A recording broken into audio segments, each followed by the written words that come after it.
just wants to strip out of love with me.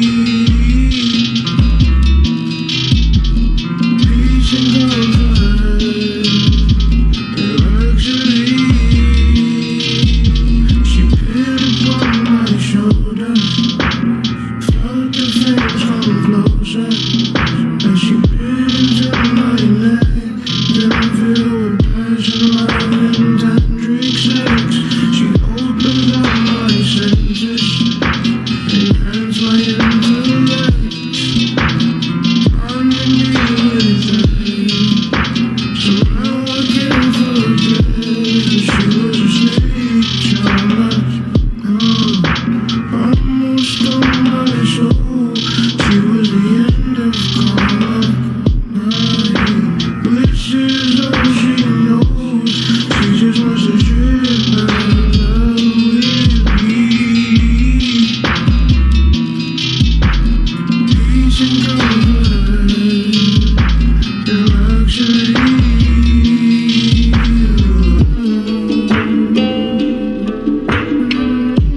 I would like to offer my thanks. I would like to offer my thanks.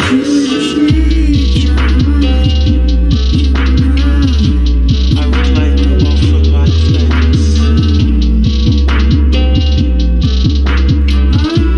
I would like to offer my thanks. She my hella, no umbrella. She the coldest, can't get more chiller. Your sex is a weapon, shorty a killer. Love dealer, painkiller, heart stiller. My nigga, when I was low stuck, you would roll up. Then we would roll up, then we would go up. Take off them panties and then we would go nuts. Make sweet love to me, take my pain away. Be my sunshine, take the rain away.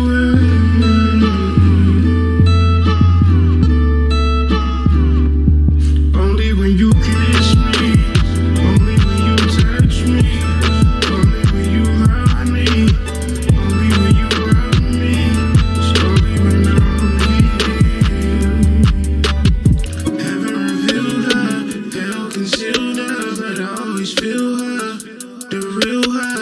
Love dealer, pain healer, heart stiller, my nigga. Remember when my wounds were open, at the bottom of the pit you sent me ropes in. The whole time I was really hoping that you would make sweet love to me, take my pain away, be my sunshine, take the rain away.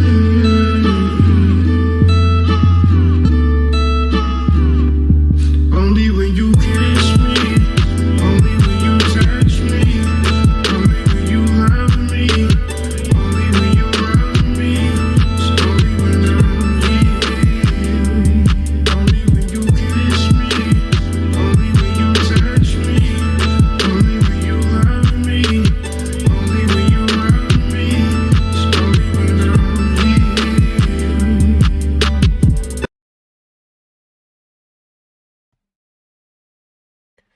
Peace to the family. It is the Hood Mystic representing www.hoodmystic.com. Let's get to what we came here for. This is the weekly astrology report for October 11th through October the 17th. Very exciting week. A lot of interesting energy, but I just want to get into it in reference to me talking about a lot. I don't want to confuse anybody, nor do I want to waste anybody's time. So with that being said, how your mama and them doing? Hope your daddy doing all right. What's up with your cousins and them? Tell her to call me. I've been looking for her, all that good stuff. I'm the Hood Mystic, representing hoodmystic.com, columbianexchange.com, themysterystool.com. The boy gets busy. Hold on. If it ain't right, it ain't right. If it ain't right, it ain't right. Let's make it right. Nope, that ain't right. That ain't right either. Hold on. We're going to make it right in a second. For all donations, requests, and shout outs, please, Hood Mystic, $, Hood Mystic 38 so you could tune in and tap in. If you enjoy this work, if you enjoy these broadcasts do not come out, I might make it look easy, but it's very taxing and very difficult. And I wouldn't change it or do anything else differently. I'm just saying, if there's a heart, if there's a heart in the house tonight, stand up. Stand up and let me know that you understand. Hit me up with a couple dollars in that donation thingy or whatever. Don't make me pull out a goddamn collection plate out here in these streets. But for real, it's a beautiful week. It's a beautiful time, and I'm excited to share this information with y'all. The transits that we will be discussing today will be Venus sextile Saturn, Sun trine Jupiter, and Venus trine Chiron. If for any reason you want to tune in and tap into the article version, please utilize the link in the description. I put a lot more energy into the article than I do the video. However, the video is just a way for me to kind of hammer home the things that I've written down in this article. So if you want a full-on breakdown of this information outside of me just talking about it, please utilize the links in the description. Join the mystery school. Let us know what it is, what it ain't, and things of that nature. So, first thing I want to talk about before we get into the astrology is how millionaires do not need astrology, but billionaires do. It's a very interesting thing to really think about. A millionaire, and of course we using analogies and things of that nature. A millionaire is a person who get the bag, make sure that he taken care of, and that's just the end of the story. A billionaire gets the bag and then reinvests the bag so other people can get in on the fun. The idea of astrology is for you to get the bag. And it's not about listening to me or listening to other people talk about astrology. It is for you to either get an astrologer or get somebody or learn your chart for yourself, basically. Because you have a sun sign, you have a moon sign, you have a Venus, and all of these things are in the houses. And you have to understand all of this shit about yourself. Because you're not just this one-off expression. You got all of these thoughts, you got all of this inner shit going on, and you do not understand it. The idea of learning your astrology, getting astrology reading, is to help organize that shit. And essentially, if you don't realize that it can be organized, even a reading ain't going to help you. Even the astrologer ain't going to help you. You have to get your inner self together. The title of this video is The Inner World, meaning that a lot of people understand the outer world. They understand their neighborhood. They understand where they coming from, where they going, but they do not understand the inner symbiosis of life. And give me 1 second, because it's throwing me off. I can't see y'all, and my phone about to die, but we'll be all right.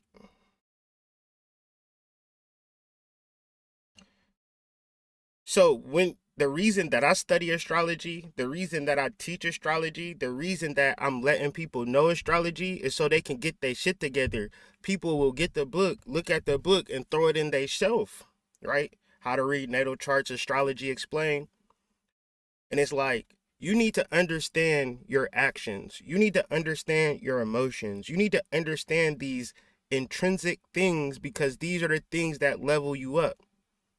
Essentially, we have a people that are very habitual, very tuned in and tapped into their ways, and they don't want to understand new information. But y'all grown as fuck. Y'all got children. Y'all got legacies. Y'all got all of this shit. There's no way y'all should be tuned in and tapped into Netflix and all of this bullshit. So when you want to get your money up, you serious about getting your money up, you serious about getting your paper, understand your chart. Understand what planets are in what houses. Understand who the fuck you are, because essentially you think everybody telling you who you are is who you are. The only person that can know you for a fact is yourself, but you have to do the due diligence. You have to take in the knowledge. And if you don't take in the knowledge of understanding your chart, understanding all of these inner things about yourself, then essentially, this is why it's so important. You are a walking miracle. Everything about you is some form of a miracle. You woke up, stood on your own 2 feet. That is a fucking miracle.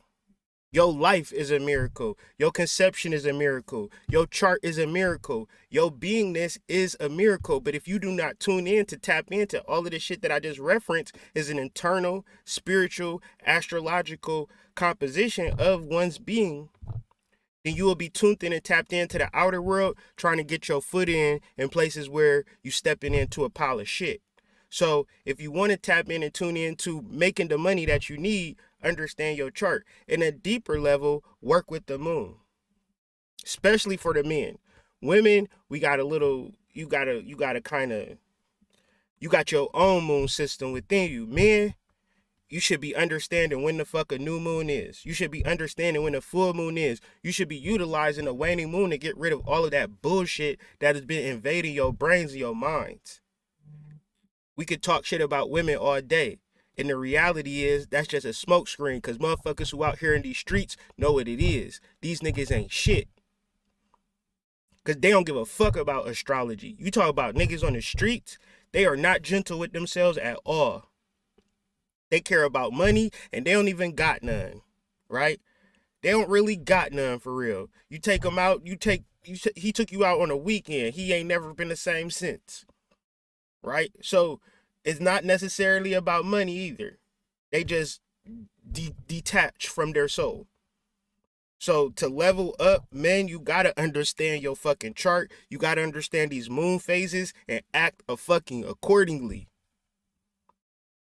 You all here emotional, not even understanding nothing. I'm telling you about the stars. I'm breaking this shit down, but you in your feelings. You out here chasing pussy. And once you get the pussy, she gonna say, how much money you got? And you say, I ain't got no money. She gonna leave your ass. That's how the shit goes. So the only thing that you need to understand is your intrinsic value, because your intrinsic value is the thing that will be perpetual. Extrinsic value, as soon as you attain it, it loses value. Day after day after day. You got a 1977 goddamn pair of shoes, they ain't worth shit. So understand, what is true value? You think that somebody like me talking about astrology is not about the bag, when this is the most baggiest shit there is, right? This is the baggiest conversation that you'll ever have, building up your inner world. Another thing that I want to talk about is the spiritual cognitive dissonance that spiritual people have. It's an ironic thing to me, right? A lot of y'all started off as Christians, Muslims, Jews, whatever, you name it. And then you heard a Bobby Hemmett lecture, you may have heard a Phil Valentine lecture, or you just might have been scrolling on YouTube, seen a Soluminati video, something like that.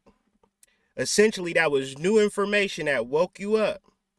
And then once you heard it, so what I'm talking about is astrology. People understand 12-sign astrology, but they stop with 12-sign astrology. Some of your favorite astrologers is out here talking about 12-sign astrology, which is cool, but how do you call yourself an astrologer and you don't continue to push forward with the study? Oh, you don't want to lose your subscribers and followers, so in order to keep your subscribers and followers, you gonna lie. And then not even understanding, okay, it's new information. Y'all seen the memes on social media? Your birthday is not correct. You out here claiming a Gemini, you a whole Taurus out here. You out here claiming Aries, you a whole Pisces out here. And it's very important, because why is it important? Astrology is not for millionaires. Astrology is for billionaires. But if you think that your energy is misaligned by 20 degrees, you think that is going to hit right? Like, I understand you not taking your spirituality serious. I understand you not taking your chart seriously. I understand that. But what is you taking seriously? That's my question. If you're not taking care of your inner understanding, and then how do you determine an inner understanding? By learning new information. That's the shit that woke you up from the church. You was in the church, found some new information, you woke up. The reality is conscious people all across the world, hear me and hear me now, you have to continuously learn information. You cannot continuously regurgitate niggas and find yourself in comfortable spots in spirituality. Because if you're in a comfortable spot in spirituality, in reference to Venus and Scorpio energy, which we'll be talking about, is some sneaky shit at play. And that's all because you refuse to engage into the new. Because it's going to challenge you. And it's going to might say, the shit that I was on bullshit. Every day I gotta wake up and say I was on bullshit, right? Every day I gotta say it was a possibility that I possibly could have contradicted myself yesterday. Every day I gotta live in the, and this is the problem, shame, embarrassment, guilt, fear of doing the wrong thing. The reality is you should wake up and know yesterday you fucked up. Somewhere down the line, you fucked up, and today you making corrections, because corrections equate to power. Nobody manifested millions of dollars without correcting their actions. Nobody made billions of dollars without correcting their actions. The problem is you look good, you halfway decent, you wake up and you figure like everything is just everything. But that's not really necessarily the case if you get down to the nuts and bolts of reality. How can you change for the better? You change for the better by absorbing new information. The reality is spiritual people is not ready for that. Spiritual people want to do everything and anything besides learn new information. And I'm bringing this to it's kind of funny and ironic. Because you got into spirituality learning new information.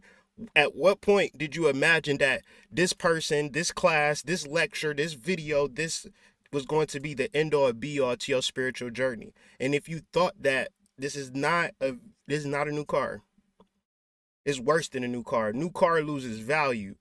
You could hold on to conscious shit and be a crazy ass person doing some shit that don't even matter. That's like you walking around cutting chickens' heads open, right? The chicken filled with GMO. The chicken always going to lean to the front.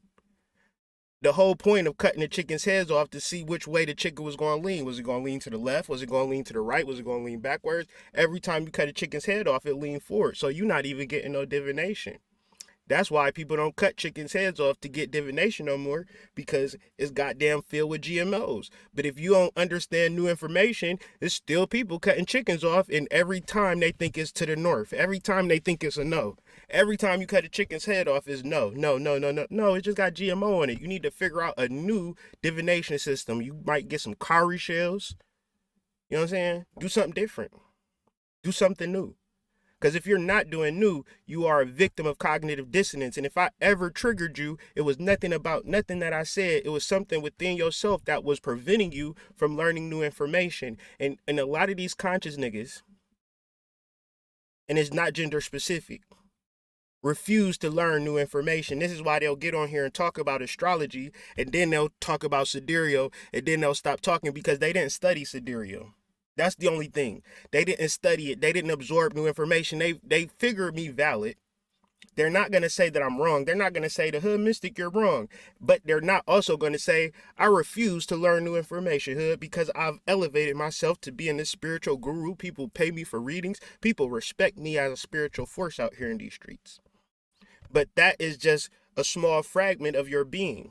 The larger part of your being must be understood. And this is where we're into establishing the inner life or the inner world. Because a man who has no inner life is a simple slave to his surroundings. Okay? And most people wake up and seek external validation from the world in entirety. They put on makeup. They check their bank account. They do all of these particular things, put on new outfits, just because everything around them, how they're received, is the most important thing. However, I'm going to tell you, you get closer to people, that you start to realize, oh, this motherfucker got some shit with them. So beautiful on the external. So beautiful on the external. Y'all might be looking at somebody, damn, they look so good, but they don't got no inner life. You start to kick it with them be the worst type of people. They look good, but they the worst type of people. It's the deepest irony in life. When you have no inner life and you're totally subjugated by the external world, they be weird about wanting feedback and positive energy as a return. You got to constantly compliment them and uplift them and buy them shit and keep them engaged in the external world because they have no actual connection to that inner life. And that essentially what they call slaves. Because if you don't develop an inner world, that inner world doesn't develop on its own. And if you're not an active participant in building your inner life, it just simply stays dormant. But if you're tuned in and tapped into all of these spiritual things that we talk about, it's activating these dormant, I call them like apartment complexes in your world or buildings in your world. You'll start to see the lights come on and you'll start to have conversations. You'll start to see. And I'm telling y'all, give me 1 second.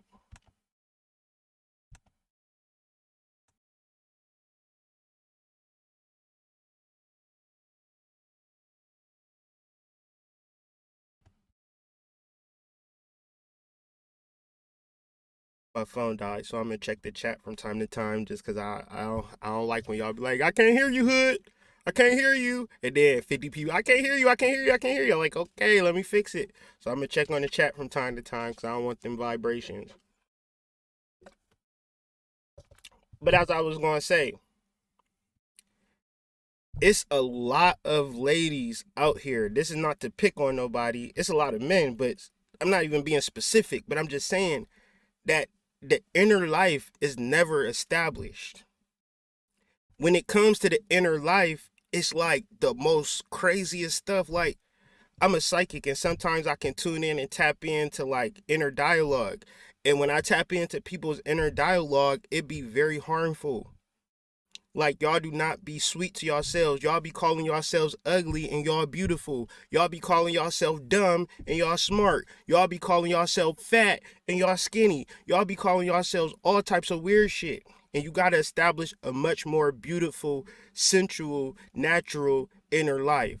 Because that's how it translates. If you do not have an inner life, then you go into your relationships wanting your man to be towards you how you should be to yourself off of GP. Because if you waiting for a specific event to happen within your relationship, you on bullshit. Because essentially, where is your responsibility and personal accountability providing paradise within that relationship? Now, you shouldn't rate or judge a man based upon money because the majority of the men you going to meet going to be broke as hell. In reference to the people that's buying houses ain't even people no more. Investment companies is buying houses. So if it comes to a point where you want to meet somebody, build a home with that person, it's going to be essential that you build up a business with them. An investment company to be exact. But essentially, if there is no actual conversation and everybody thinking bad about themselves and nobody thinking for the future, and then you judging the man because he not a rich person, in the reality of the government and society, we not rich until we come together. We not rich until we get some business about ourselves. We not rich until we get a portfolio about ourselves. We not rich until we set investments and then look at the investments a year from now, 5 years from now, 10 years from now, 20 years from now. But what level? But in order to invest, you have to have a development relationship with yourself. Because if you don't have a relationship with yourself, you don't have an inner life, every amount of money that you get is going to buy shit. Right? You know everything that you need to buy. It's people that don't got no money right now. As soon as they get $20, they about to buy some shit, right? But it's people, that shit don't never go nowhere. Motherfuckers will get a check for $1,200 every week, and that shit'll be gone by Sunday. But it was that same $20 that you couldn't never hold on to will translate into a $1,200 a week paycheck. That shit'll make you go crazy knowing the fact that you can't hold on to money. Why can't you hold on to money? Because you have not established the inner life. You are a slave to your surroundings. Every time you get money, you got to engage in the external. Got to spend money. If y'all had the money that I had, y'all would not be on goddamn YouTube doing no videos like this. I'm sure y'all be fucking sailing across the fucking seas and things of that nature. Living y'all best life. But in reference to doing the things that you love to me, it's not living my best life. I'm actually in the presence of doing the thing that I most absolutely love. And that to me is because I've established an inner life. I don't need to impress nobody. I don't need to show off for nobody. I don't need to put on no type of fronts for nobody. I am who I am, and I'm happy with who I am. And it's not a person that I just have to hang my hat down or no shit like that. I'm extremely proud of the person that I am. And even if I had nothing, I would still be happy because I'm able to be gentle with myself. I'm able to hold my energy accountable in all situations. Because I'm not in this shit trying to get something out of it. At a deeper level, I'm trying to understand and trying to continuously progress in developing the inner world, because a deeper reality, this conversation is a rather new conversation for me. Even though I've done all of these metaphysical, occult, and hidden aspect things and conversations, I didn't feel my inner world click on all the way. It was more of talking to people. It was more of doing the work. It was more of paying bills. It was more of living in a mundane life and utilizing the spirituality to kind of keep me afloat. But then it kind of reverted and double backed on itself. I did the 9 days of the goddess, and that is opening and elevating my inner life, establishing my inner world. And I'm most fortunate and most grateful for that. So let's dive into the astrology as I check the chat out. Peace to the family. Hope everybody is copacetic. Hope your mama and them is doing all right, because it's crazy, crazy times. So we're going to talk about Venus sextile Saturn. So let's zoom in real quick. The title of this actual transit is Manifesting Through Emotions. So essentially, your emotions do not lie. If you are in the realms of boredom and pessimism, frustration, that's what you will be manifesting through this week. And what comes with those particular manifestations? I don't know. The spiral just continuously goes down. So it's a whole different level of negative energy that a person might be dealing with. But the idea is, when you was bored, what did you do? I don't know about the shadow work shit. I don't know about the shit, the spiritual shit. This spiritual shit is bullshit. I think Hood Mystic is on bullshit. He ain't answer my call. Fuck that nigga. He costs too much for his readings. I don't like him. He said fuck. I don't like people that cuss.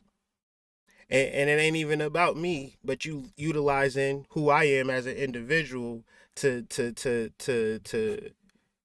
put a fucking shade over the information. And sometimes I wish my name was Peter fucking Jacobs and I was just a fucking normal white boy kicking this shit to y'all, because maybe y'all would understand the information that's being put down and not use me as a springboard for the information. The reality of manifesting with your emotions have nothing to do with me. But if you utilize my platform and information to make a personal judgment against me, you're not doing shit to me, because I put the information out. You should have a pen in hand, utilizing the emotional guidance scale and making sure that you do not fall victim to no negative emotions under no circumstances. Even to the point, if it is me that creates negative energy within your being, why the fuck is you watching my videos? Because the worst thing that could happen for you is you to slip and fall into a negative downward spiral, because it's harder to climb yourself back up. It's easy to fall down an upward spiral. But in order to tune in and tap into your manifestations, you got to have a level of conversation. You got to have a level of clairvoyance. You got to have a level of being in tune with yourself, because emotions tend to come from nowhere because you don't read the fucking signs, and you tune in and tap into your lower self. So let's talk about Venus and Scorpio. Venus is in the second decan of Scorpio. And to explain it, let's talk about the 8th house, because Scorpio rules the 8th house. And please, we're dealing with true sidereal astrology. So don't tell me about how Venus is in Sagittarius, because it isn't. That is just something that is a lie that is put in front of the masses so people can continuously lie about astrology, right? And to keep people dumb. Why would they lie about astrology? Why do people study Western astrology at mass? Because astrology is for billionaires. If you were to deal with true sidereal astrology, in your own self, in your own chart, break your own true sidereal chart down, understand first house means this. Sun means this. The sun in the first house means this. This is my expression. This is how people see me. The second house means this. I have this in the second house. This means that. So when I move this way, when I tune this way, I know how the fuck I'm moving. If you don't understand your personal chart, every single chart in the world is different. It takes 25,000 years for charts to begin to double up on themselves. Meaning that you'll never see two charts the same. Meaning that your chart is the same as your fingerprint. And if you do not understand your chart, you don't understand shit about yourself. And you could try all types of shit out here in these streets. And it won't work for you. Up until me studying my chart intently was the point of Neptune in the second house, Pluto in the first house, Saturn in the second house. Realized I had some real life shit to do with my life. Realized that people were going to look at me differently. So I had to begin to prepare for this shit. Every day I wake up, I understand I'm on the path to becoming a very wealthy man. I have 4 children. I have a wife. I don't apologize for that shit. But it's because it ain't nothing to brag about or boast about. I'm understanding my astrology. And I put out the materials so you can study your astrology chart for yourself. But don't talk to me about money shit or what planet is in your second house. I don't know. What planet is on your midhaven? What sign is in your midhaven? I don't know. Don't fucking talk to me about money then. Because you don't care about money. You don't give a fuck about money. Stop acting like you care about money, because who are you? I don't know. Okay, you don't care about shit if you don't care about yourself. You a ticking time bomb. And so you can't deal with them type of people out here in these streets. The 8th house symbolizes issues of death and rebirth, sexuality, and transformation. As this house follows the house of relationships, the 7th house, the house of Libra, it refers to the fruits of relationships. So essentially, I say this all the time, and there's probably new people here that never heard me say it, so let me say it again. The 7th house, the house of marriage, is an air sign, meaning that a relationship based on sex isn't a relationship at all. The key, the fucked up part is people that tune in and tap into y'all 7th house, guess what y'all do? Y'all call them friends.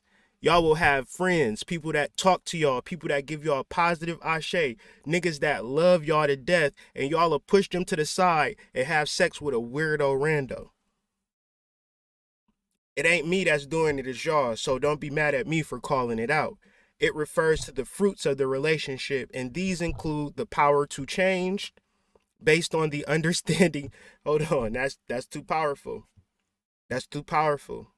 Because the 8th house, sexuality, transformation is something that needs to be learned and expressed in the 7th house. And if it isn't learned or expressed in the 7th house, you get all of the toxic traits of the 8th house. It doesn't become sexuality, it becomes a place of death. It's people that have gotten sex and died from the fact of them gotten sex. I know a lot of dudes like that. Now, do you think it would have happened? You did think them same dudes would have died having sex if they utilized the 30 days that the sun transits Libra and build up a positive relationship with that young lady? Seeing, oh, you hanging with the ops. By day 15, you would have figured out she was hanging out with the ops, right? But if you see her at the bar, she cute, and everybody know you got money, oh, she a setup chick. And you went straight into the hotel room. You went straight into the 8th house without doing the necessary 7th house shit. You were out of order and out of balance. And now you took off the game. You could have been a billionaire, but you ain't followed the actual protocols of this shit. And it's even deeper. Even if you don't deal with a setup chick, even if you get a girlfriend, even if you get a wife, if you don't do the 7th house shit, 7th house is an air sign. The air signs deal with mental. So within the Libra is peace, is heartbreak, and then there's truce. Peace is the meditative aspect that this person in my life balances me out. Y'all have sex with people that y'all can't spend 2 hours with before or 2 hours with after. That is not peace. That is not homeostasis. That is not the first deacon of Libra. The second deacon of Libra is I should be able to tell you that I'm hurt. Now, fellas, I dare y'all to tell your wife you having emotional issues and emotional trouble. She is not going to know how to handle that shit. She wants you to pay bills and she wants you to fuck her. She do not want you to have emotional issues. So if you call her your wife and you call her your lover, but you haven't even shared your heartbreak with her, that's not your wife, fam. That's somebody who's using you, but you don't know yourself, so you just letting yourself get used. And y'all could get mad at this, but tell me if I'm lying. The third deacon of Libra is truce. It's where you have a conversation about it all, and then you realize conversation is not going to be the thing that's going to let our relationship be the thing that makes it. It's you going to be the person that I need you to be based upon the things that I've shared with you. You've gotten all of me in this conversation. I've shared all of my darkness, my light, my goals, and I'm still in a space of peace, homeostasis. Okay, we're married. Let's have sex now. Y'all don't do that. So when shit happens, don't be surprised. So, because a lot of y'all have sexual relationships right now. Y'all got sexual relationships. Y'all knee deep in the 8th house. So of course y'all gonna be real surprised during this week when shit happens in reference to their 7th house, which was always there. But you figure since you didn't have a conversation with them, it was invalid. That don't make sense. Venus in Scorpio is kind of hard to kind of deal with and interpret, but we here now. The script is planets in this house are difficult to interpret, but may refer to how sexuality is manifested or to lessons you need to learn in order to grow and change. Because there's no way you were in a sexual relationship and the situation didn't turn out right and all you did was project and say how this person undid you wrong. If you did that, you obviously didn't grow, nor did you change, because the only way that you can grow and change is to internalize and take accountability and say, how can I never recreate that situation ever again? I need to change me. And this is the true essence of the 8th house. But generally, if there's no 7th house nor any 9th house to kind of balance out the 8th house, y'all will just be fucking for pleasure y'all whole entire lives. And sex is such a powerful energy that is not even just for sex. It could be a gateway. It could be a portal. It could be something that gets you out of here. It's something that can bring you back. So let's just talk about the transit. The transit may show up in us as wanting more intimacy and intensity because you could be in relationships built upon, oh, he got the money. Oh, he looked good enough. Oh, he sexed me good enough. But you didn't have the conversations to build up into a sexual relationship. And Venus in Scorpio is where the issues come up. The solution is have open and honest communication and dialogue within your intimate relationships because y'all fucking anyway. Because the reality is women are internally in themselves. So essentially, if they desire something, they automatically assume that everything on the external desires them the same way that they desire the thing. And then if they don't get that same desire in return, they feel rejected. But there's a whole fucking football field of conversation that could be had into understanding what that other person truly desires without you assuming. Venus in Scorpio is a beautiful planet based upon conversation because it's centered in pleasure. But pleasure, you don't assume what pleasure is. But if you don't establish an inner world, you will have these rejections and triggers and core pinpoints where I can't talk about sex. I can't talk about looks. I can't talk about weight and I can't talk about how I look or nothing like that because I'm going to get triggered and I'm going to get enraged. And what you talking about? I look fat or I'm gaining weight or don't tell me that, right? Because you want everything to be perfect because your inner world is so fucked up that you can't even handle shit. And because you can't handle shit, this is how you treat people. And you think that because you nice, because you kind, because you sweet, that fucking monster that you sitting on is irrelevant. But trust me, it is the dominant force for your whole entire being. It is your womb. It is your chaos. It is your goddess. But if you don't have a clear communication to and fro, then you doing yourself a disservice. So reveal hidden relationship issues. Thus, relationship issues are simply simplified into conversations. But the reason why men can't have conversation with women because that monster is there. We start saying the truth and y'all start wanting to fight. And the reason that y'all want to fight is because y'all don't establish an inner world. Y'all only establish an outer world. That ass fat. And if that ass fat, you feeling a certain type of way because her ass fat. Why do you think you need money so bad? Because you see other people with money. Money is not going to get your inner world together though, sis, bro. Venus in Scorpio, very subjective. Scorpio is the womb. So essentially you have pleasure, you have sex, you have passion. But if you're not thinking about the ninth house, this energy is going to come back in goddamn December, January, when Venus goes retrograde. But sex and sexual energy is extremely short-sighted when utilized through your lower self. But when you utilize sex and sexual energy up and through your pineal range and doing the Kundalini work, then it's extremely long-sighted. You begin to do the things that allow you to manifest at higher levels. So another thing is you start to see where people are coming from. When you establish an inner world with the womb, and you establish an inner world with yourself, and you start to see what you truly want, and you understand what you truly want is an inner understanding of your inner world, you get so clear on people's bullshit. But when you in your own ulterior motives, when you in your own self-defeat, then you be actually thinking motherfuckers on the up and up, because you be really needing some assistance from these niggas. You really need it. But essentially, when you build up your inner world, you realize that you don't need nothing from nobody. And 10 times out of 10, they was using you the whole entire time.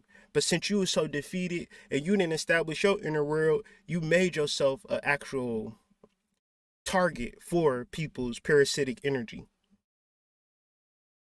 So in your relationships, because you don't do the seventh house work, meaning, listen, a relationship, if you faking it on any level, it will manifest. And it will manifest as the emotional downward spiral. And the only way that you get out of it is being honest. And being honest for some people is a long climb, and a climb that they never really wanted to take. But essentially, living in this world, you need to figure out how the fuck are you going to be honest in your own personal life. Because, and essentially, I mean, it's simple to me. You're going to either live a lie or be honest.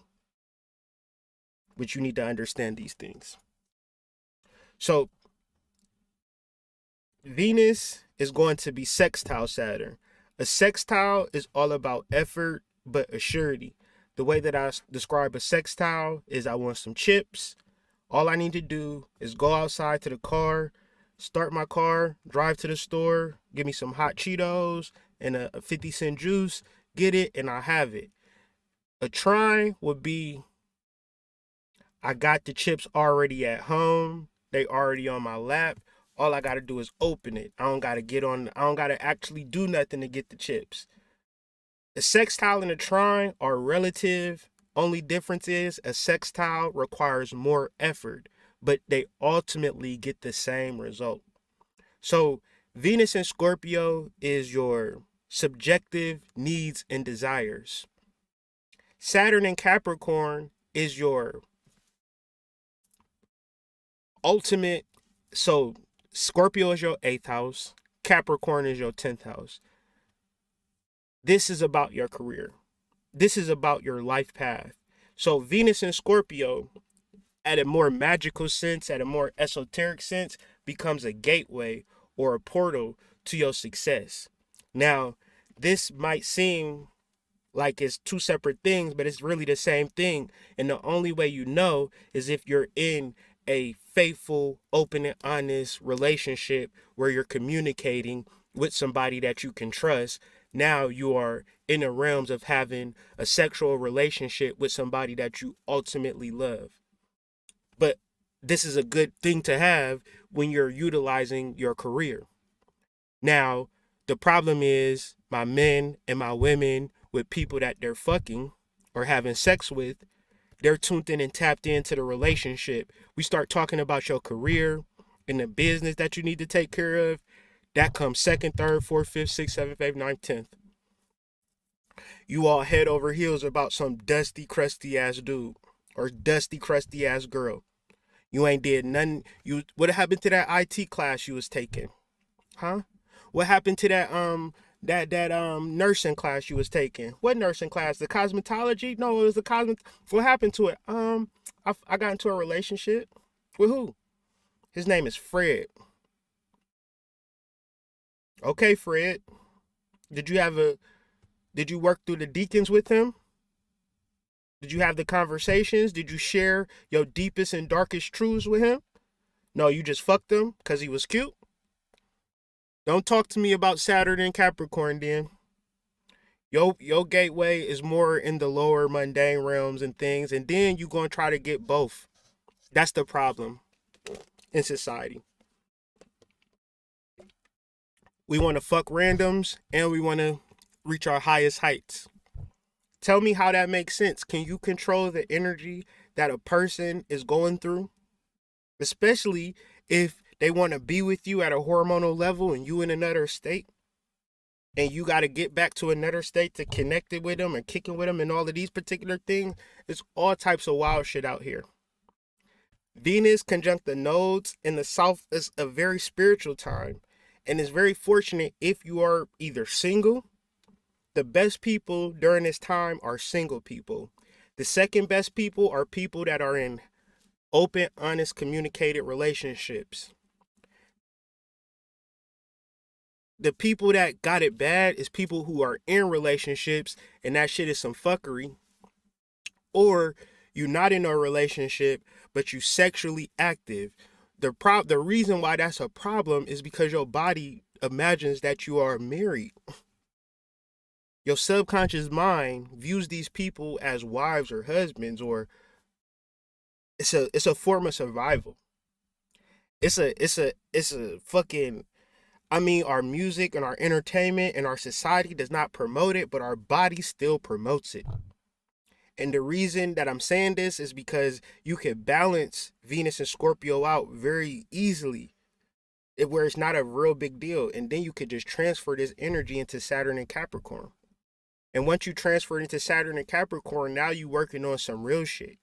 Now you on your way to becoming a billionaire. Now you ready to tap into your 10th house because you got your 8th house situated. You got your sexual life situated.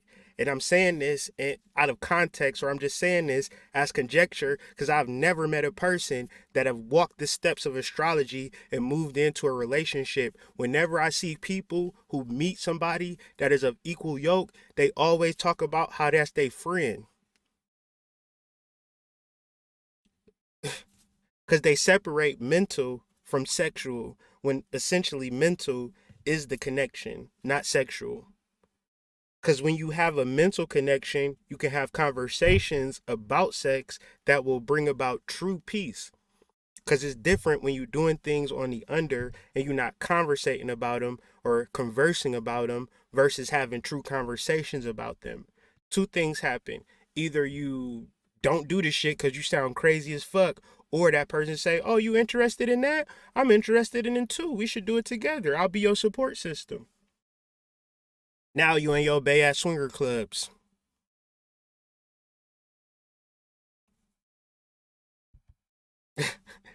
So you got Venus in the second decan. Scorpio speaks of a gateway, a womb, or a portal. This symbolizes sex change, life and death through your relationships or opportunities, or a combination of both. Because your relationship could be an opportunity. If you talking right and you dealing with people right, it should be an opportunity. But if you just liking what you see, it's going to end up bad. During this week, secret and ulterior motives will be exposed as we learn to deal with people with true intentions. That's a very important thing. And trust me, don't force true intentions. All you can really do is fall back and focus in on your own shit. Because people who have ulterior motives, it's not your fault why they have ulterior motives. And 10 times out of 10, your spirit guides, your ancestors will move them type of people out of your life. You got to look at betrayal as one of the greatest things that ever happened to you. Because essentially, you could have been continuing on with a person who had negative energy towards you. And you would have just never knew because you just have this good energy about yourself. So, Venus, sextile Saturn. Saturn's in the second decan of Capricorn. This is a pyramid. It's all about working towards a point. Your point has to be very solidly understood within yourself. Essentially, Saturn in your 10th house, you have to have an understanding about the thing that you are good at and how the people respond to you being good at it. Sometimes people just can be doing shit. They not good at it. They might be doing shit because they see somebody else doing it. It's a whole reason of doing things that don't tap in and tune into your purpose. The only way for you to tune in and tap into your purpose is by understanding your inner world. But if you don't understand, but if you having sex with people that you can't have real conversations with, you having sex with people that trigger you emotionally, you're not happy within your being, but yet and still you still having sex, then you won't really be fully even caring about your life's purpose. Because essentially your life's purpose don't come into view until you're in a serious relationship. Because the 8th house can only be expressed through being triggered. I'm being personal, but this is how I broke through my Scorpio 8th house. I had a girlfriend that was a prostitute. Now, most men can't handle a woman cheating on them. Like a lot of these dudes out here, this is my wife, this is my girlfriend. Soon as she cheat on you, then it's fuck that bitch. I can't stand her. I hate her. Right? Tell a dude right now that you had sex. Just be playing with him. Text him. Hey, I had sex with somebody. My fault. That dude will go crazy. At least I would. I couldn't handle it. But the thing about me is that I kept getting in relationships with girls that would cheat on me. My 20s was wild. Girls was cheating on me like crazy. And I was like, you know what? I don't even want to do this no more. Give me a prostitute. Give me a girl that I fuck all day, all night. I need to break, because imagine every single girl you get that cheats on you. It was crazy too. Girls be really cheating out here. Don't get it twisted. They be cute and innocent looking, but will cheat on your ass, right? Well, at least cheat on me. I couldn't take it.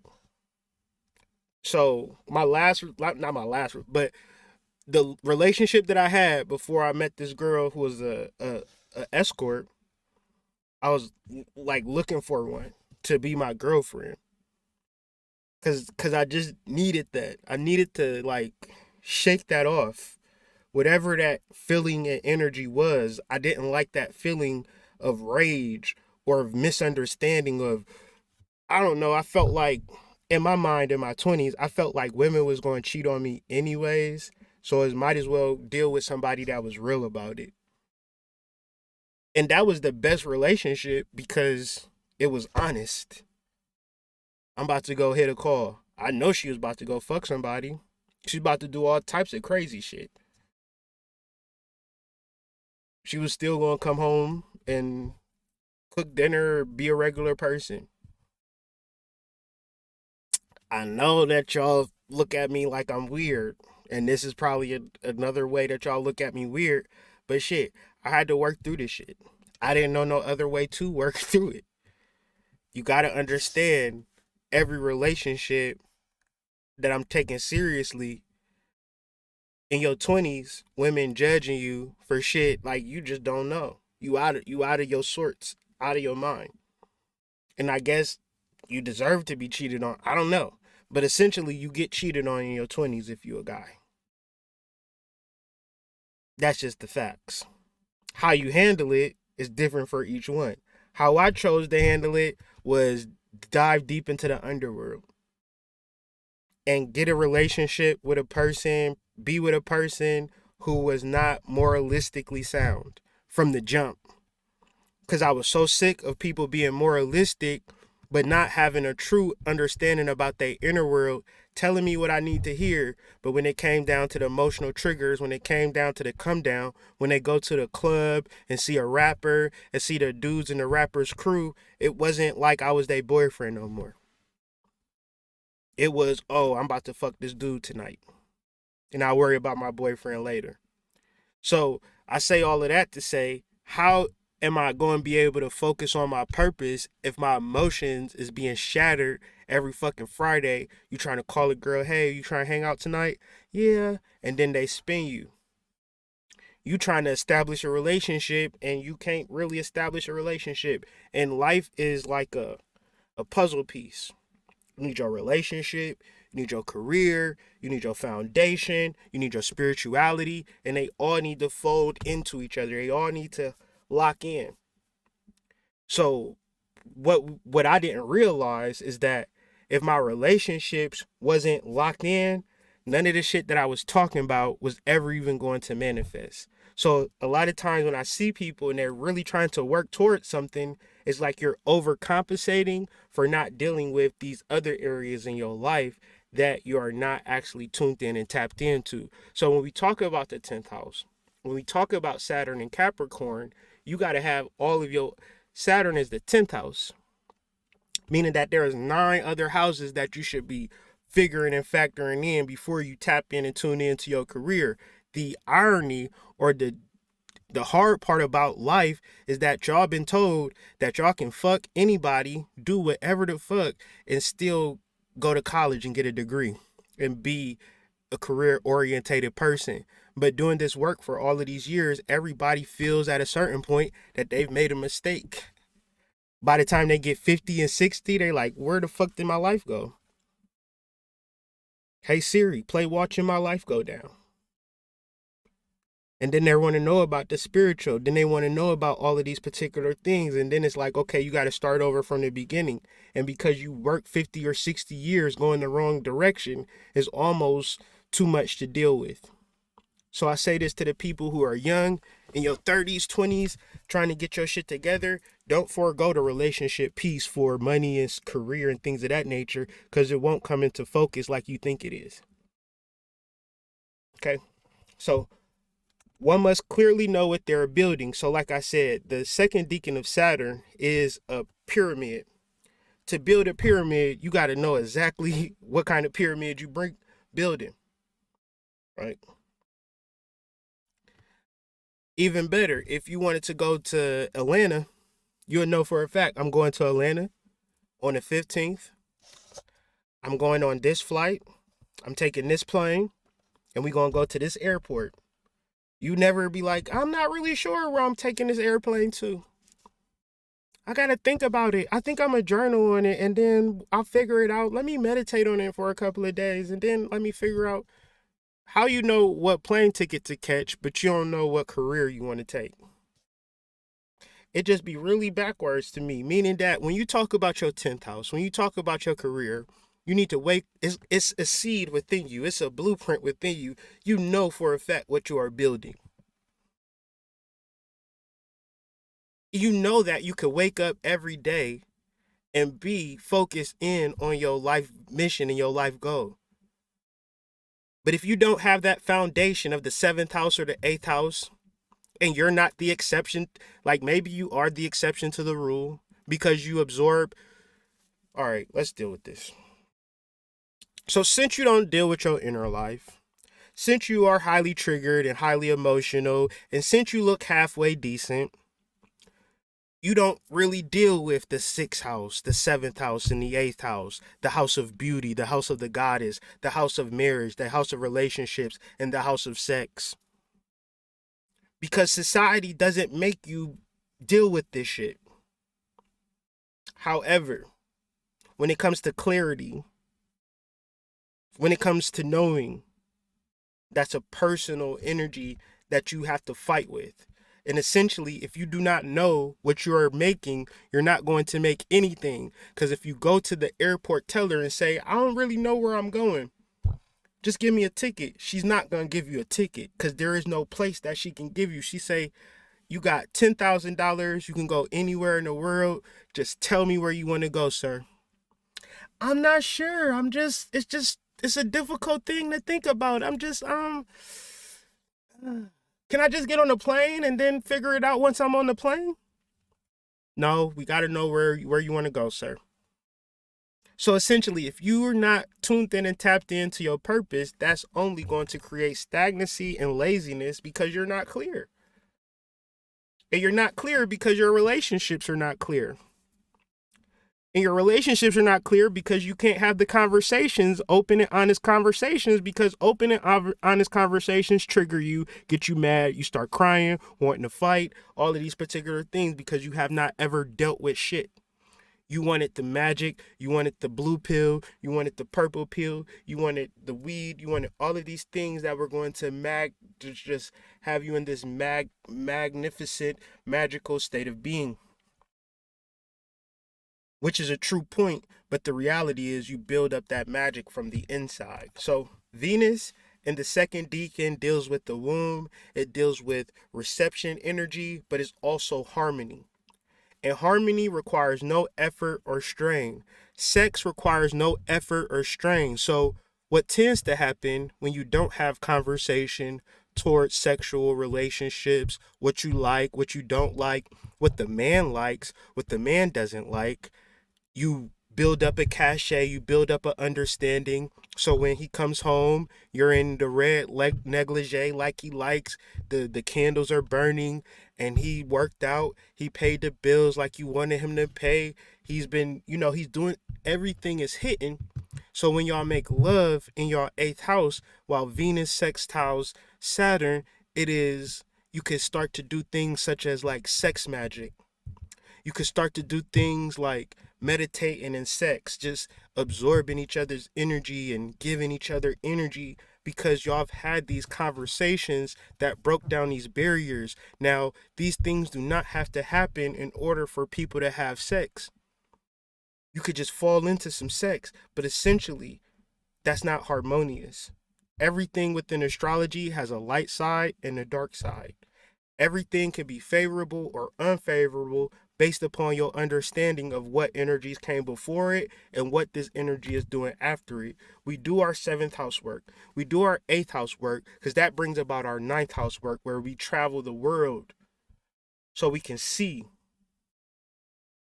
And we see and we travel and we understand this world together on the same accordance. And how do we know that we're on the same accordance? Because we had conversation after conversation to establish this. But that's too much work for y'all. And I understand that. But that's why the relationship is going to be difficult too. That's what you need to understand.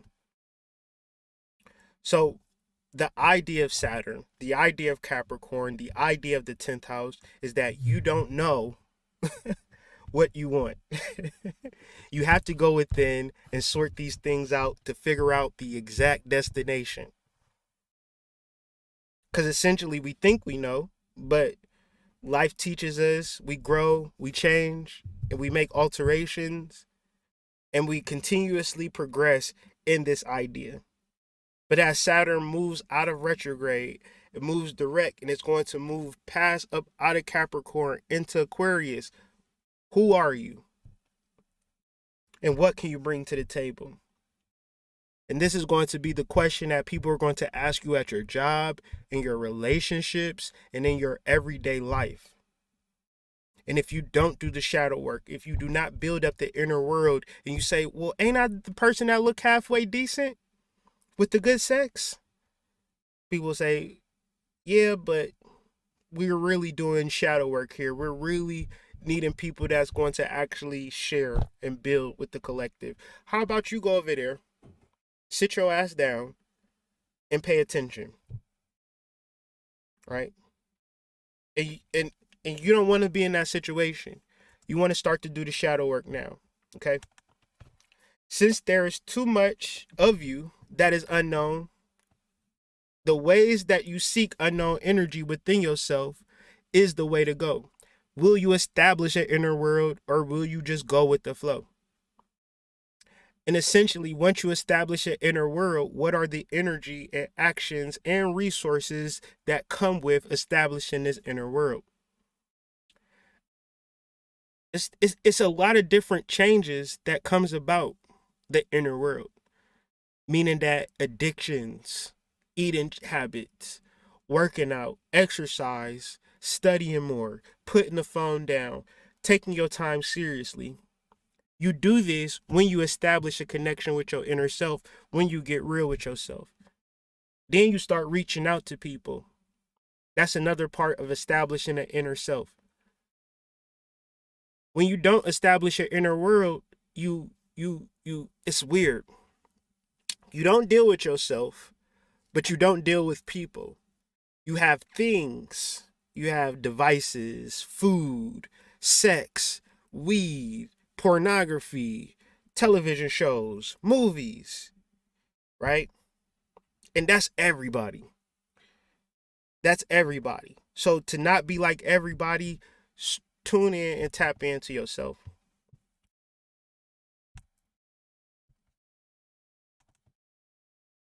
Spend this time, Venus, Trine, Venus, Sextile, and Saturn, to build strong bonds and foundations with your inner self so you can know exactly what it is that you want to do. And also create harmony in your life by having conversation towards what you can do for another person at this point. Because if you still in Venus and Scorpio and you never had the conversation about what you're going to actually do, your listening skills, your attentive skills, your way to support and build and help a person out, then just stop dealing with people. Because essentially, their ancestors, their guides are not liking you drain this person. And this person might have the best heart in the world. And if you are a spiritual being having a human experience and you're not utilizing your spiritual beingness and you living off your partner, let your partner go.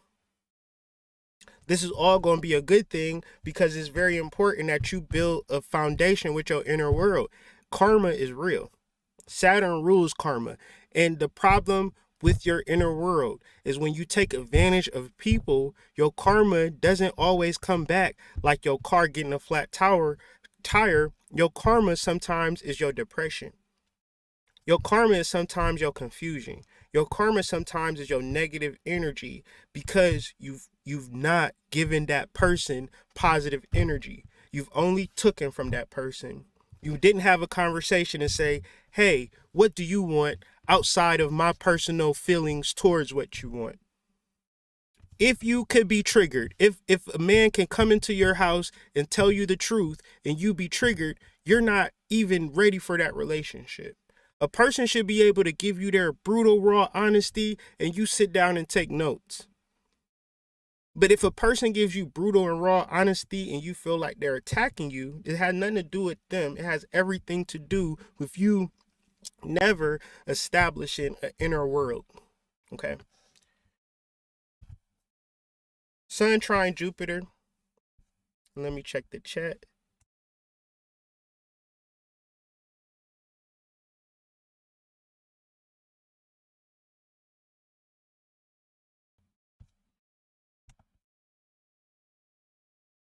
Peace to y'all. Thank y'all for joining me. This is the weekly Astro Report for October 11th through October 17th. Next week, we have a full moon in Pisces. Super excited for that. Super excited to talk about it. The reason why we will have 2 full moons in Pisces in sidereal astrology is because Virgo is the largest constellation in the sky. So we'll have 2 full moons in sidereal astrology, and it'll be different energies and different aspects. We have some fixed star astrology to talk about next week. So we got much more. Every week is a different astrological placement and a different understanding, and the energy just shifts and grows and changes. And it's such an exciting thing to be aware and to be on the pulse of these types of things. So we just discussed the sextile. A sextile is when we put effort and energy towards a positive understanding. And so the energy should be establishing open and honest communications within our relationships, so we could suss out ulterior motives, so we could suss out pure intentions. And even if people in our lives have pure intentions, we got to be so real with ourselves to say, maybe I'm the fuck boy. Maybe I'm the fuck person in this situation, and how can I grow and change? How do you grow and change? By giving positive energy to that person that you love in a relationship with without worrying about what they're going to do for you in return. This is the mature, interdependent way to go about relationships. But if you do not have the seventh house, the house of marriage, the house of relationships, to be your foundation, you're in a fuckity fuck situation. And don't be mad at me because you just tuned in and tapped into your lower self, and I'm the one that's telling you that that's fuckity fuck shit. So Sun, Trine, Jupiter, we activating our clairs. What is our clairs? Clair comes a French word meaning clear, bright, or light colored. Origin, clair. Clair is a French adjective meaning clear, light, bright. It can also be a noun meaning light, as in phrase clair de lune, the light of the moon. What is your clair, ladies and gentlemen? The clair represents clear, and clear becomes an understanding or a sight that you have of your inner world. Within your inner world is every single memory, every single thought, every single point of gnosis, knowledge, history, herstory, mythology. You know everything. So when I say things to you that you may have not known or may have you learned, the only way that you're not learning, you're just remembering energies that was within your intuition that you never accessed yet. And because you didn't access it, you imagine consciously that you didn't know it. But the reality is you know everything intuitively. The reason that we know that you know everything intuitively, because you're here in this moment. Think about how many times your silly, goofy ass was on the highway doing the most. Obviously, you weren't driving the car when you was doing the most. Your intuitive mind that knows everything, you ever just let that part of you drive while you just think about shit? You ever just been driving, thinking about shit? That's how powerful you are. You have a being in you that says this person is going to live 80 years. So even when he's on his fuckity fuck shit, getting drunk, driving on the highway, we're going to move him to the side and take over, because it's already predestined that this person changed the world. That's an intuitive mind. The reality is that you can access that intuitive mind in this moment. The intuitive mind is a sacred gift, and the rational mind is a faithful servant. We have created a society that honors the servant and has forgotten the gift. Albert Einstein. So don't tell me about your inner world, fam. I do not want to hear it. Don't tell me how strong your inner world is and all of this shit and all. Nah. We gonna learn this shit together. Cause every time I bring shit forward to the collective, things such as chakra work, things fucking like shadow work, things of that nature, then everybody and their mama start talking about, oh yeah, the intuitive mind, chakra work, shadow work. No. First of all, give a young nigga some credit. Second of all, stop acting like everything is everything. Can't we grow and develop into some truth? Can't we simmer on this shit for a year, couple years, and develop these psychic gifts? Why everything gotta be a big thing? And then, man, we be tuning in and tapping into shit on the mystery school. It be 2 days, motherfuckers be like, I don't know about this shit, man. How the fuck you giving up in 2 days? I've been working intently on my spiritual development since I was 16 years old. I went to prison at 19 years old after fucking a highly traumatic event. to the point that I lost my rational mind and my spiritual self took over. I became a walk-in. And this is the person that speaks to y'all before. If it wasn't for the trauma, if it wasn't for the mistakes that I made, I wouldn't even be here today. So I'm saying all of this to say it's time to do the work. And I've been doing my work for years upon years upon years upon years. Meditating for years upon years. Y'all give up after 2 days. This is why you got to go within, see the end, and then start working towards the end every day. But you got to see the end within yourself. But if you do not do the clairvoyance work, if you do not become clear, if you do not do the womb work to be clear on your true mind, on your intuitive mind, on your reproductive mind, understand your endocrine systems, you worried about all of this confusion, then essentially you're not tuned in and tapped into your inner. I'm going to just go through these real quick because you can have a variety of clairs. Clairvoyance, intuitive vision, clairaudience, clear hearing, clairsentience, clear feeling, claircognizant, clear knowing, clairalience, clear smelling, clairgustance, clear taste, clairtangency, clear touch. The main part of all of this shit is clear. Being clear. Being clear is stop drinking alcohol every day. Being clear is not smoking and doing all of these drugs every day, popping pills. Being clear is sitting with yourself. Being clear is not watching porn all the time. Being clear is when you get by yourself and when you get alone, you don't go straight into watching porn. Go straight to finding where that toy is as soon as you get a moment to yourself. Being clear is sitting with yourself and not fucking yourself. Sometimes you just gotta sit. And if you don't feel like sitting, get a pen and pad and start writing write a sex novel or some shit. Write a short story about about that girl that you want to have sex with or something. Channel the energy.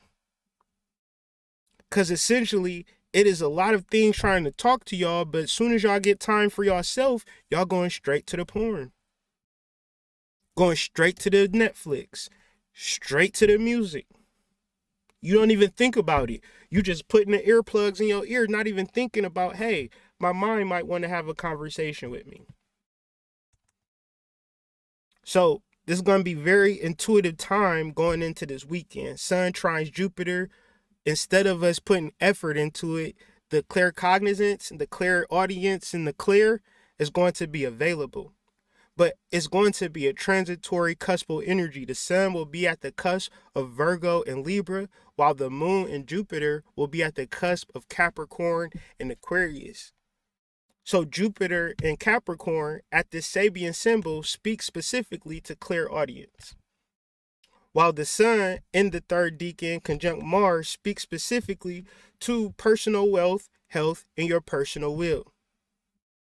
And since Mars is conjunct, if you are active towards your wealth, health, and personal wills, it'll be the same as you planting a seed. No big deal. But to a nigga who ain't never had shit, it's time to start celebrating and having a great time. Because you have figured it out. Jupiter in the third decan of Capricorn represents power, expansion, and this power and expansion is psychic abilities. And once we utilize our psychic abilities, it's about being clear on listening to the truth. See, the problem is, in reference to cognitive dissonance, where you reference what you've learned, that's not true spirituality. Your clear is being able to tune in and tap into, we might need an umbrella. Well, my teacher didn't tell me to wear an umbrella. Your inner self will say, it's about to rain. So fuck with your inner self or fuck what your teacher was telling you. I'm telling you to get an umbrella because it's going to rain. Your inner self is your greatest teacher because your inner self never leaves you. Your inner self, to be tuned into your inner self, you must be clear. To do all of the things that you need to do, Capricornian and Aquarian, you have to be clear on it. Because if you're not clear on it, you filling out a job application at Family Dollar. You delivering packages for Amazon for 10 hours a day. Then when you get home, you eat, smoke some weed, watch some TV, and go to sleep, wake up, do the same thing. So at what point was you ever clear? Because the whole time you was working, fucking, eating, sleeping. So at what point do you expand? Expansion is found listening to those small voices in your head. Nobody listening to them voices in their head without clarity, because them same voices in your head don't even be your voice. It be your mama's voice. It be your daddy's voice. It be your boyfriend's voice. That person that told you you ain't shit. So listening to those voices in your head with discernment, you have to be like, shut the fuck up. That ain't I'm trying to get clear. I'm not trying to get depressed. Understanding the emotional spectrum. So like for me, doing things like this or doing work like this, and I'm tuning in and tapping into my inner world and I'm getting a download, is not ever telling me nothing outside of the work that I'm doing, because I'm actively in that realm of being in my purpose. So I'm hearing these voices, but instead it's like, write about Jupiter conjunct Mars or some weird shit. You know what I'm saying? Talk about cognitive dissonance and shit like that, right? That's how my inner voice is speaking to me. Now, if I'm out here on fuck shit, it might say, grab a gun or some shit like that. That's not my inner voice. That's something entirely different.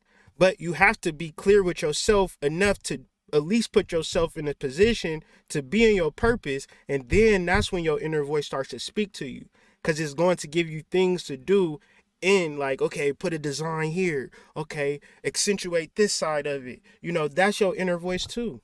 And that's how you expand. That's how you get to the next level. When you're at your job and you're at your dream job, now you can really utilize your inner voice. Because now if you're an event planner, now it's like, all right, today we're going to get seashells. We're going to do a mermaid theme. And you're like, okay, inner voice, how about we do a mermaid theme for your party? And then the people you do an interview, they like, oh shit, that's my favorite animal. My favorite animal is the mermaid. Let me give you a tip.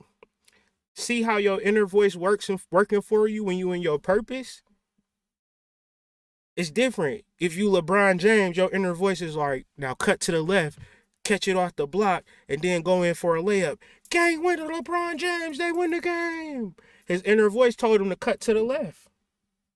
See, if he went with the coach said run a play to the right and do a screen and catch a three-pointer in the corner, but his intuition said, no, they waiting for that play. I'm going to cut off the block and catch a low ball. He going to pass it into me. I'm going to just do a layup. We only down by one. We don't need the three-pointer. So intuition and the intuitive mind don't really activate if you playing Call of Duty, unless you playing Call of Duty for real. You can be playing Call of Duty for real. You could be playing Call of Duty for real. I understand that. But if you're just playing it for fun, don't imagine that your intuition is helping you become, a Call of Duty expert. So, the third deacon of Virgo is the deacon of wealth. But it's a huge misnomer in reference to people who have money that don't have a plan. It's a lot of people with money, houses, cars. Just think about your mama and your daddy and think about how rotten that they are. They got all of the money in the world, right? All of the shit in the world. Obviously, money don't make you happy. You need a plan, right? You need something to do with that particular money that you're making, or else you'll get the money and spend it and then need to get more money the next time around.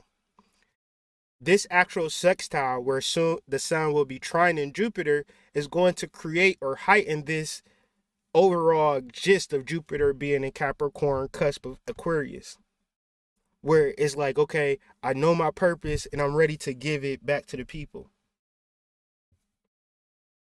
But if you know your purpose, act in your purpose. Why don't you? And trust.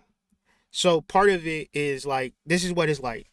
Sun trine Jupiter conjunct the moon is like walking down a dark street with a flashlight. It doesn't mean that you can't see. It just means that you can't see everything, but it also means that you are trying to get from point A to point B. And the only thing that you must do is put one foot in front of each other. If I told you everything, you would fucking shit yourself, right? You would be too excited, but you still got to get to point B. So I'm not going to show you everything, right? but I'm going to give you enough to make it from point A to point B. All that we're asking you is to have conversations and be trusting of this actual ability within yourself and tune into this ability within yourself. If I'm showing you all of these things in the world, you don't even give a fuck about yourself no more. You're trying to get from this place to that place. So let me darken shit around you. Let me give you a flashlight so you can see in your immediate surroundings. But other than that, one step at a time. Because part of this tunes in and taps into being selfish. Your selfish goals won't help you only when you're able to tune into your inner world and listen to your inner voices where your actions truly satisfy you. Because essentially you thought that big booty girl at the club was going to be wifey. Whatever happened to that?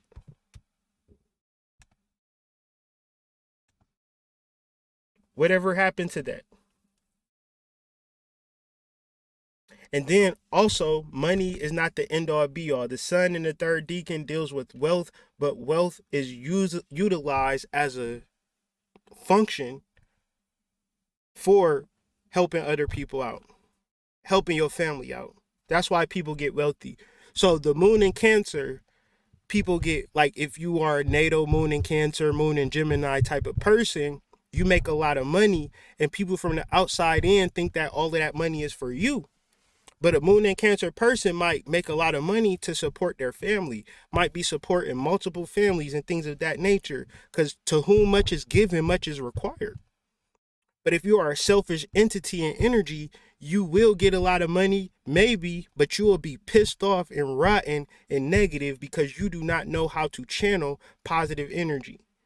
It's millionaires that watch my channel faithfully, will not donate, will not let me know that they watch my channel because they are subject to powers that be. And so the negative energies and information to tune in and tapping into my channel is only going to get you but so far. At a certain point, all of the people that's tuning in and tapping in going to have to show themselves, and y'all going to have to start sharing my content.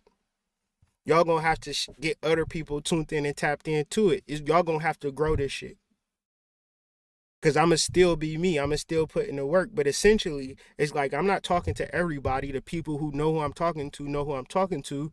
But understand that you cannot be on the background. My kid's not going to let you be on the background and support me. And you could change all of our lives like that. This is the most important information that you'll ever receive in your life. But yet and still, you want to observe it and be tight about it. Nobody is talking to you, giving you as much time, as much effort, and much energy, as much lucidity about your inner workings than me, but yet and still you imagine that the person with the most clout is the person that, deserves the most. Actually, the shit needs to be flipped around and turned around, and things need to start to change. It's because I understand my inner world that I can have these conversations with y'all. And at the end of the day, don't watch my video because it's going to hurt you more than it hurts me. So if you are lost without a purpose, but tuned into the physical world, you'll naturally be confused because your goal is tuned into money and not what money can do for you or the fam. Why is astrology and money connected? Because billionaires study astrology. Millionaires study the market. I said millionaires don't need astrology, but billionaires do. And it's not me personally. After this conversation goes, you should have some form of your chart, understanding where these energies exist in your chart. Understanding the energies and relationships within your life, because you're probably dealing with somebody right now that's blocking you from your millions. How I know they blocking you from your millions? Because y'all not talking about getting to the bag together. What y'all doing? Y'all sitting there arguing, bullshitting, watching Netflix, and there's bags that could be getting to. But y'all not doing it. And y'all not doing the synastry either. Y'all just fucking. Y'all going straight to the 8th house. And not doing no 7th house work or 9th house work. Then you want to be mad at me for calling you out on it. This is from a quote from Biddy Tarot about the 10 of Dis. And this will kind of encapsulate the energy of the Sun, Trine, Jupiter transit that'll be taking place October 15th. This attitude, so we got 3 days before, 3 days after. You can feel the energy now, but it will intensify during this weekend. This attitude is an expression of extreme attachment to the material things of the world and is unhealthy in the long term. Sadly, possessions have become your life, and you now assess your self-worth based on how expensive your car is, how many bedrooms and flat screen TVs your house has, etc. What this also means is that you must continuously work hard to generate an income to sustain this standard of living and to sustain your ongoing obsession with material possession. Now, do you possess the materials or do the materials possess you? And essentially, building up an inner world, you don't give a fuck about none of this shit. Because when you die, all you have is your inner world. And if you never establish the inner world and you get removed from the material world, it's almost like they're taking everything from you. The irony is that they're not taking shit from you. That's the irony. So Venus trine Chiron is the last transit we'll be talking about. This is the opening up to the sapiosexual transit. I think this energy has been bubbling for a while now, but I think within the Black community, it's time for us to have conversations in reference to intelligence. I mean, sexual intelligence, right? Sexual intelligence is being able to hold your shit together as you deal with every single intimate detail about your sexual life. You deal with every sexual guilt, shame, embarrassment, concept related to sexual energy. Because this is the clearing work. This is the purifying work. Everybody here is holy roly, spiritually holier than thou, until you start talking about some sexual shit, and then y'all want to be mute.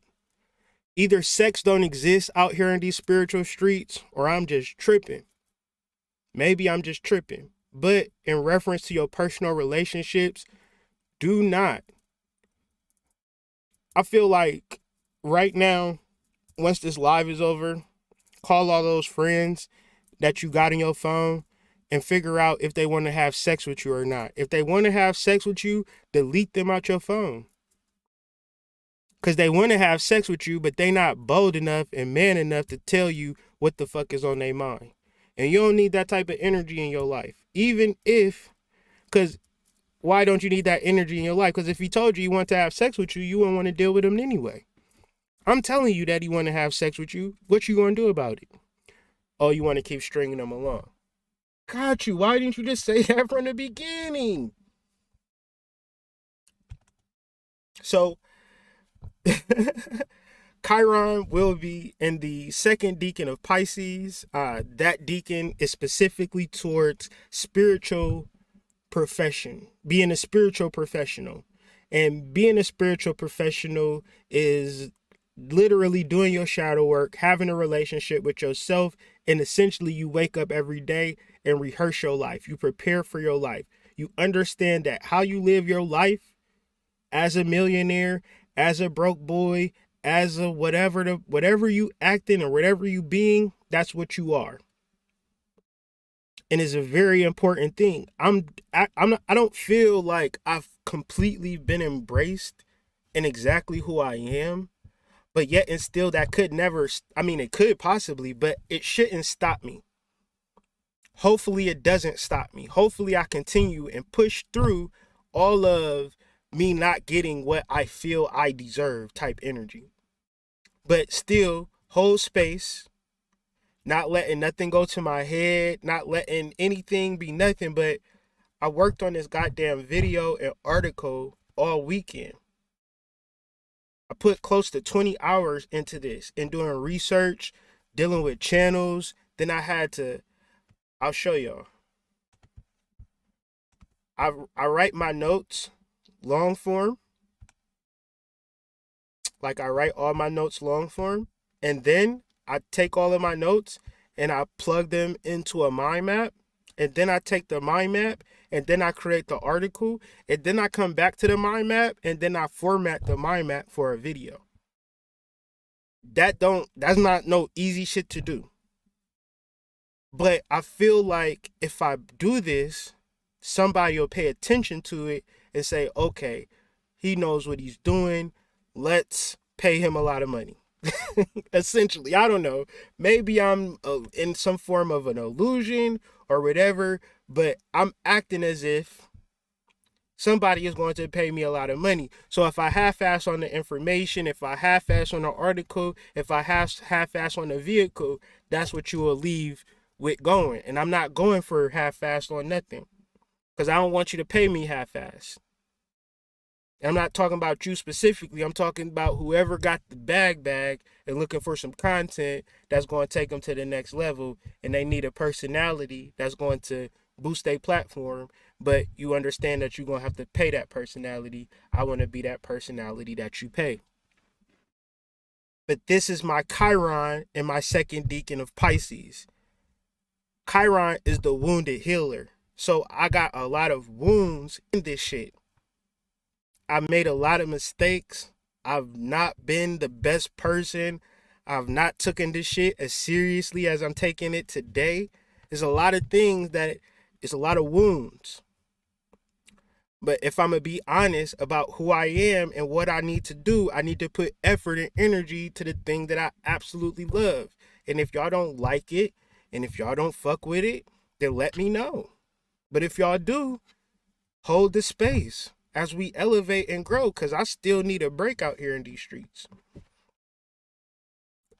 I'm acting like I need a break. I feel like I need a break. I feel like to just keep going. You know what I'm saying? I don't know. It's a rehearsal. I don't feel like I'm on stage quite yet, but I feel like every video, every article, everything that I do is moving me closer and closer and closer. And who knows, maybe it's 10 years from now, family. You see me on ABC.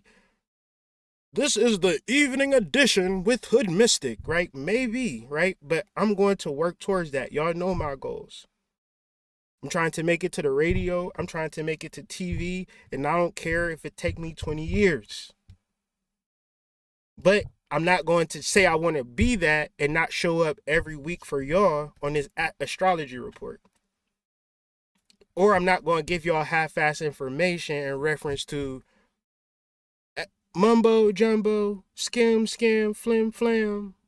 Have a good day. So, I'm tuned in and tapped into my future relationships and unions. I understand that this is highly sexualized energy, Venus in the second deacon, because the sex is real, right? I'm just saying the communication on top of sex and the purpose behind sex is what makes sex magical. Generally, the pleasure of sex is a one-off experience that you cannot bottle, and it begins to be a waste of energy.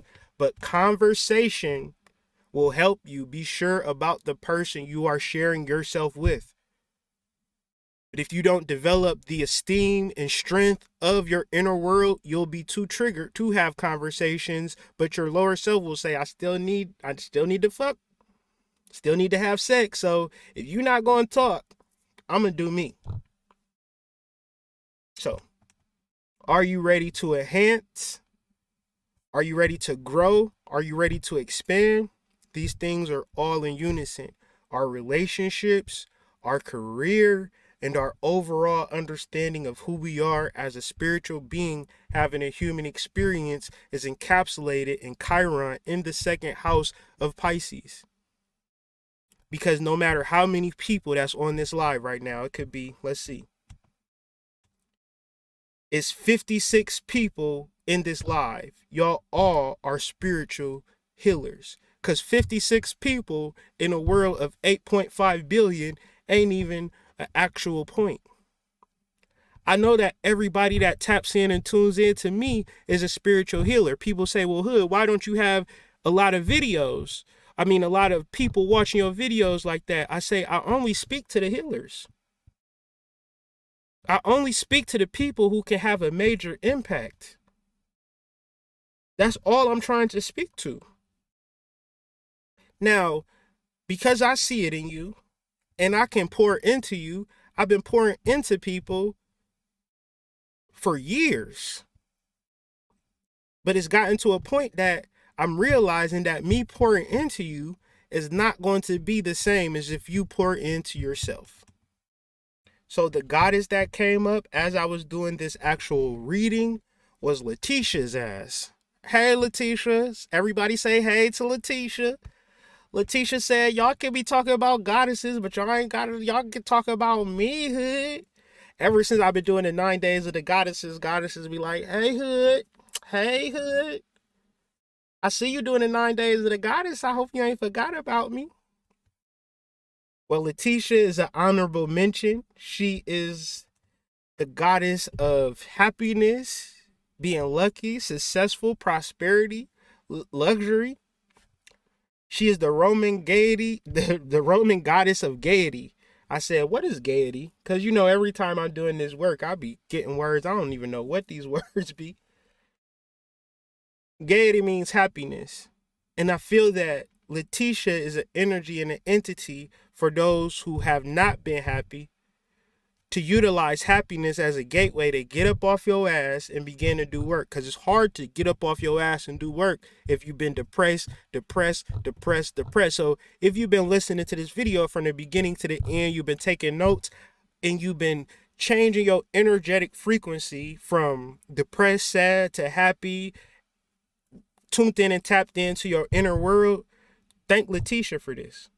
Because she has been the energy presiding over this conversation. I don't do these conversations with just me. I come on YouTube with a whole spiritual force. These spiritual people, they can't fucking handle me out here in these streets. For real, for real. That's why you'll always hear them talking about the same shit I'm talking about, but you'll never hear them say me, because that's an energy of, I don't want him to succeed. But yet and still, I'm telling y'all, with all of the negative energy that I've been experiencing, that I've noticed, that I've picked up on, I'm still happy. I'm happy to notice the betrayal. I'm happy to notice the negative energy, because that makes me want to cut a person off. And the instant that I cut a person off, I realize all of this positive energy comes flooding in. And I'm like, okay, that's what had to happen. Okay, so I'm very grateful for the goddess. And I'm very grateful for the things that you want that are manifesting within this moment due to you being happy about it manifesting for you. That's the beginning point. Generally, if you're depressed, you're essentially saying, I'm not going to manifest what I want. So since I know that, let me feel bad about it now. When you are happy in a state of bliss, you know that what you want is already at hand, and you can relax yourself into it. What you want is at hand also because you want the things. You have to be patient as you move towards your desires. So if you know that you're going to get it, you're happy about it, just relax. Don't rush. 2 days of meditating. Don't give up. This is a lifestyle. This is not a one-off. I talk about so much spiritual things. I got close to 900 videos on various spiritual topics, and I'll probably do 900 more videos on shit that I haven't even talked about yet. There are thousands of goddesses that I haven't even fathomed yet that I'll be referencing on this channel. There are thousands of techniques that I haven't even fathomed yet that I'll be referencing on this channel. So when you talk to spiritual people and they're doing the same old humdrum, they're suffering from spiritual cognitive dissonance. And the reality of breaking out of that is tuning into your shadow world, tuning into your inner world, right? Because even this conscious shit has become status quo. So we're breaking out of this Saturday, October 16, 2021. We have our shadow work course, and quite naturally, we'll title that shadow work course, The Inner World, and we'll deal with the different areas of your inner world, things such as your memory, things such as your love, things such as your spirituality. All of these different worlds that exist within you, we'll be discussing in full detail so you can become acquainted and acclimated with your inner greatness. You know about everything external, but now it's time for you to deal with who you are as a perfect being. And this is what your shadow is saying to you. Last night, I tuned in and tapped into my shadow self. He was in all green. And he was just looking at me like, what? I'm wearing green today, nigga. and he had green hair, like spiked hair, and it's like I'm just looking at this shit like this is okay, this is interesting, but it's on now. Like it is definitely on. So I hope you guys sign up. The link will be in the description. If you can't sign up due to the links in the description for any reason, DM me on Instagram as thehoodmystic or email me at hoodmystic.com, hoodmystic@gmail.com. I apologize.